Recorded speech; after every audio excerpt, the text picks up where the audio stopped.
बेटी बनी बहू। ये कहानी उस डरी हुई लड़की की है जिसकी शादी 3 महीने में तय हो चुकी है। अरे क्या रमा, क्यों उठ गई बेटा इतनी जल्दी? थोड़ी देर और आराम कर लेती ना। नहीं माँ, ठीक है, कोई बात नहीं। ये बताओ, चाय के साथ नाश्ते में क्या लोगी? अरे कैसी बात कर रही है रमा, कल तक तो तू ऑर्डर दिया करती थी कि ये खाना है वो खाना है। आज तू हमें पूछ रही है, क्यों बेटा? माँ अब ऐसे ही बोलिए ना, क्या खाएंगी? बेसन की रोटी बना दूं दही के रायते के साथ? माँ कुछ सोचती है फिर कहती है, अच्छा सुन, ये बता, रोहन का फोन आता है? शादी होने वाली है तेरी उससे, बात करती रहा कर। हाँ हाँ हाँ माँ, बात होती रहती है। मॉर्निंग में मैसेजेस भी डालती हूँ। अच्छा माँ, नाश्ता बना कर आती हूँ। ये बदलाव रमा में अचानक आए थे। कहाँ तो वो देर से उठती, बिस्तर पर ही नाश्ता खाना और आराम से नहाना। माँ ने बचपन से ही किसी राजकुमारी की तरह रखा। पढ़ने में होशियार और काफी सोचने वाली लड़की थी रमा।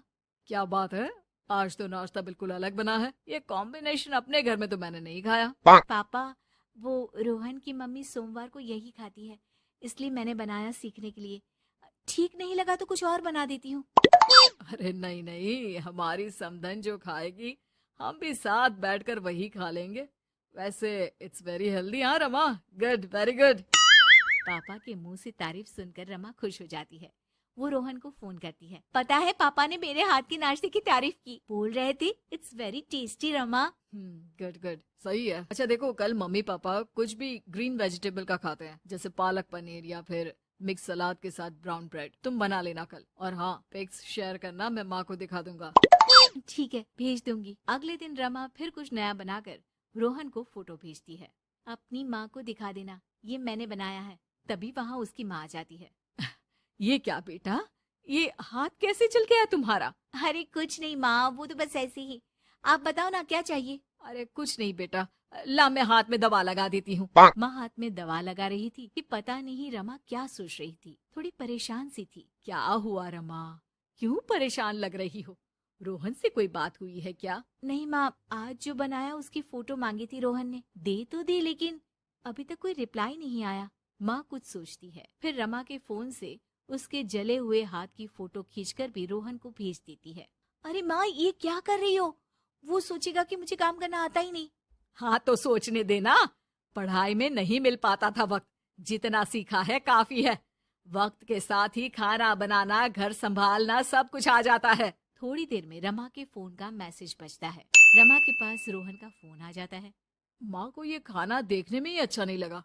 बोल रही थी कि तुम्हें बोल दूं कि अच्छे से बनाना सीखे। ना हो तो कोई क्लास ज्वाइन कर ले, मैं पैसे दे दूंगा। और हाँ, प्लीज यार ऐसी डरावनी जलने कटने खून खराबे वाली फोटो मत भेजा करो। जल गई क्या? तुम्हें खाना नहीं बनाना आता क्या? मुझे ब्लेम मत करो।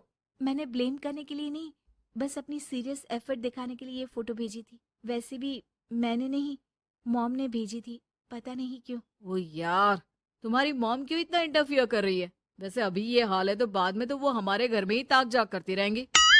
उनसे कहो कि मैं तुम्हें उस घर के लिए तैयार कर रहा हूँ जहाँ अब तुम्हें पूरी जिंदगी रहना है। रमा को रोहन की बात ठीक नहीं लगती। वो फोन रख देती है, लेकिन सोच में पड़ जाती है कि आखिर वो ये बात माँ को बताए कि नहीं। अब हर वक्त या तो वो रोहन का बताया खाना बना रही होती है, या उसके कहने पर उसकी पसंद की टीवी शोज, वेब सीरीज या फिर किताब पढ़ रही होती है। क्या बात है रमा, आजकल मैं देख रही हूँ कि तुम बहुत परेशान सी रहने लगी हो। कोई बात हो तो बता दो बेटा। नहीं माँ, वो रोहन ने कहा था कि उसकी पसंद मुझे पता होनी चाहिए, जिससे कल को हम साथ हो तो हम लोग मिलकर अच्छे से बात कर पाए। उसने कुछ वेब सीरीज देखने को कहा था, लेकिन क्या कहूँ माँ, मेरी तो समझ में ही नहीं आ रही वेब सीरीज। अरे तो बोल देना रोहन को नहीं देखनी, या फिर एक काम कर, तू उसे अपनी पसंद का सिर्फ एक गाना सुनने को बोल। ला मैं मैसेज कर देती हूँ। ना ना माँ, आप तो रहने दो। पिछली बार भी जब मैंने उसे बोला कि आपने मैसेज किया है तो वो गुस्सा हो गए थे। अच्छा, क्या बोल रहा था? यही कि माँ क्यों इंटरफेयर कर रही है, मैं तुम्हें उस घर के लिए तैयार कर रहा हूँ जहाँ तुम्हें पूरी जिंदगी रहना है। माँ अब समझ जाती है कि रोहन उसकी रीमा के लिए ठीक नहीं है। रहने दे रीमा, ये रोहन मुझे ठीक नहीं लगता। तू बोल तो मैं कोई और रिश्ता देखूं। अरे नहीं माँ, मेरे पूरे फ्रेंड सर्कल में ये बात हो गई है, नाते रिश्तेदार आस पड़ोस सभी। हाँ ठीक है बेटा, चल कुछ दिन और देख ले। लेकिन ये मत सोचना कि यहाँ शादी नहीं हुई तो कुछ बुरा हो जाएगा। ये देखना कि इससे शादी हुई तो भविष्य कैसा रहेगा। समझी? प्यार, विश्वास और इज्जत से बढ़कर कुछ भी नहीं है। रीमा माँ की बात पर हाँ बोलकर वहां से चली जाती है। अगले रोज रोहन का फोन रीमा के पास आता है। मैंने तुम्हें एक स्किन डॉक्टर का फोन नंबर दिया है। माँ बोल रही थी कि तुम सांवली हो और दिखने में भी नैन नक्श थोड़े। एक काम करो ना, तुम इनसे अपना ट्रीटमेंट शुरू करवा लो। होप कि थोड़ी देखने लायक हो जाओ। आज तक रीमा से किसी ने इस तरह बात नहीं की थी। वो ये बात सुनकर सीधे शीशे के सामने खड़ी हो जाती है।